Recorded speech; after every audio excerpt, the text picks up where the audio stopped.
ఎన్ని వేషాలు వేసినా అంటే ఎంత మోడర్న్ ఎంత స్టైల్గా తయారైనా చదువు ఉండాలని రూల్ ఏం లేదు. ఎంత సింపుల్గా సాదాసీదా ఉన్న వాళ్ళకి చదువు బాగా ఉంటుంది అని కూడా చెప్పుకోవచ్చు. వేషభాషలు చూసి మనం ఎప్పుడు కూడా ఒక మనిషిని అంచనా వేయకూడదు. ఎలా అంటే సోమయ్య అని ఒక అతను ఉంటాడు. అతనికి మంచిగా ఇట్లా తలపాగా కట్టుకొని మంచి కండువ వేసుకొని మంచి తయారయ్యాలంటే చాలా ఇష్టం.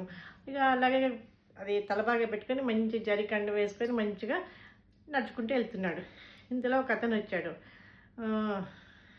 అయ్యా కొంచెం ఈ ఉత్తరం చదివి పెట్టరా నాకు అని అడిగాడు. ఇక అతను సోమయ్య ఏమనుకున్నాడు, అరే నాకు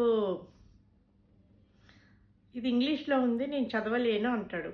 ఆ వచ్చిన ఆసామి అంటాడు, అయ్యా మిమ్మల్ని చూస్తే చాలా విద్వాంసుల్లాగా ఉన్నారు, అన్ని భాషల్లో ఆరితేరిలా ఉన్నారు, మీ తల బాగా మీ జారీ కంటువా చాలా విద్యావంతులాగా ఉన్నారు, మీరు చదవలేనంటారు ఏంటి, చదవండి అని చెప్పాడు. అని చెప్తే ఓహో అలాగా అని చెప్పి ఆయన తలబాగా తీసి ఆసం మీద తల మీద పెట్టేసి ఓకే దీంతో చదువు వస్తుందంటే నువ్వే చదువుకో ఉత్తరము, నాకు సంబంధం లేదు నాకు రాదు అని చెప్పి వెళ్ళిపోతాడు. అంటే వేషభాషను చూడంగానే మనిషిని మనం అనుకోకూడదు, ఎవరిని అండర్ ఎస్టిమేట్ వేయకూడదు. సింపుల్గా ఉన్నంత మాత్రం వాళ్ళు గుడ్ ఫర్ నథింగ్ అనుకోకూడదు. హైఫై స్టైల్గా మంచి తయారైన వాళ్ళు అన్నింటిలో ఆరుతీరలో అనుకోకూడదు. ఏదన్నా కూడా మనము అంచనా వేయడం చాలా కష్టము.